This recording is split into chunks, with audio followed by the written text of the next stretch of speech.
Hi friends, good morning.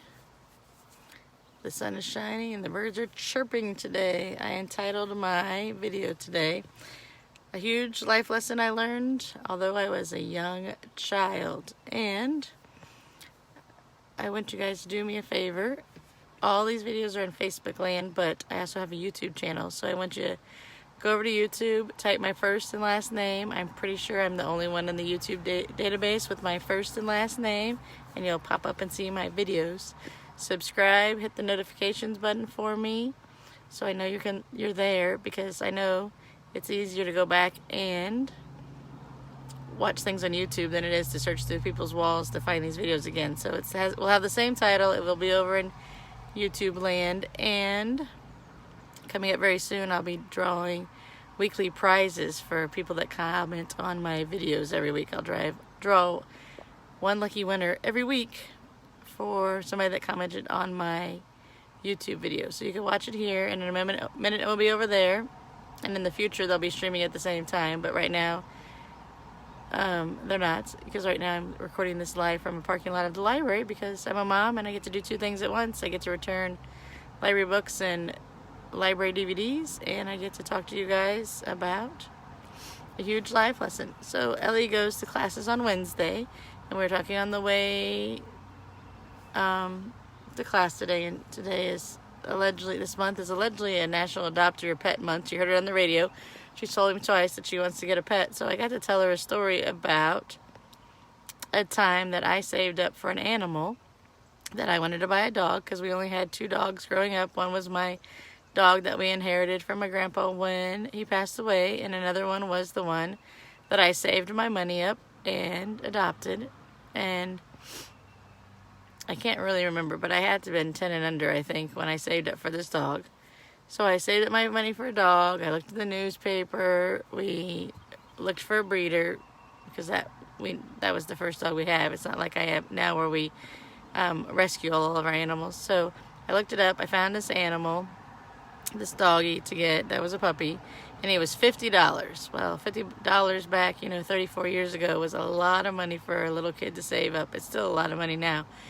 So I saved up for this dog, and then in the newspaper article, like the rest of the dogs in the litter, were $250. Well, I was just a young kid, so I was like, well, I don't have $250, but I have $50. So we bought this dog from the breeder. We named him Wolf, and the people were like, well, here's the vet we use. You should take him to this vet. So back then, when I was little and the world was a different place, you took what people said with face value, and you trusted what they said. So we took this animal to the vet, and we did our things, and then eventually we stopped taking it to the vet, and we took it to found our own personal vet. Well, little did we know this dog had epilepsy. So it was kind of crazy dog. It always would bite our feet every time we went outside, but I think that was part of the breed. And then it died of an epileptic seizure when we were on vacation, and our neighbor was watching it one day. So sad for me and my sister, for our little hearts to save money for this animal. Sad for our neighbor that had to watch our dog pass away while we were on vacation. So here's the huge life lesson I learned in there. And this is really, until I told Ellie this story this morning, I was like, this is where some of this began. The journey I'm on about advocacy and asking questions and things like that. Why was my dog $50? Why were the other dogs $250? That's a question now that I would ask. There's something interesting about why there's a discrepancy in the animals in the same litter.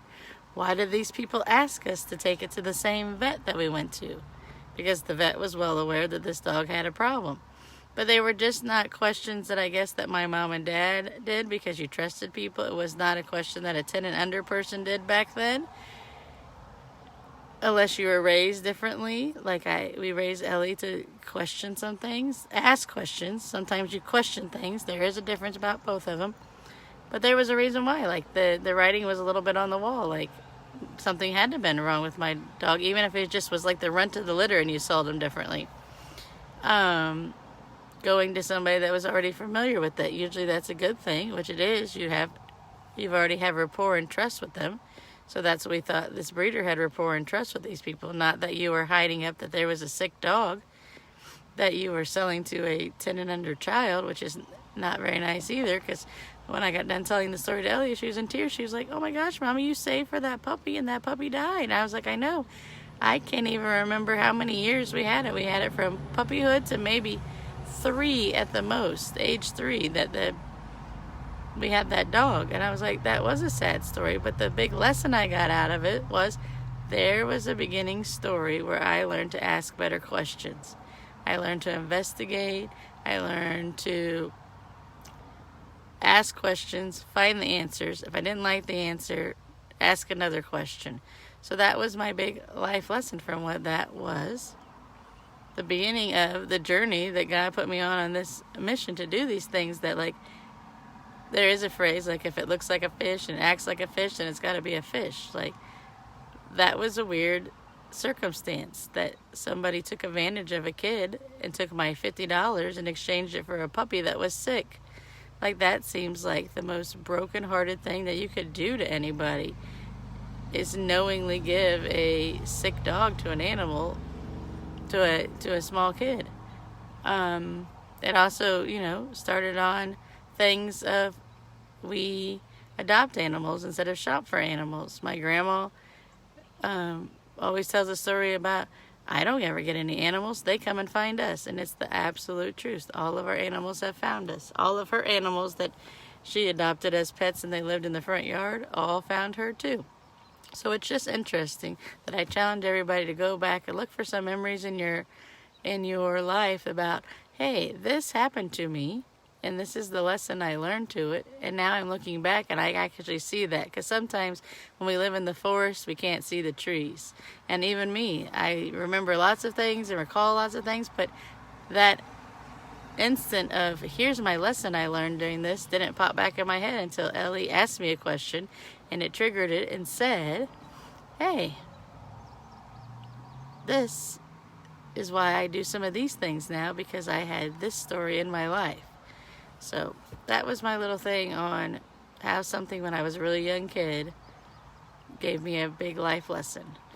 So I challenge you guys all to go over to the YouTube channel today, search my first and last name, subscribe, put the notification bell on so you can see when all of these videos pop up.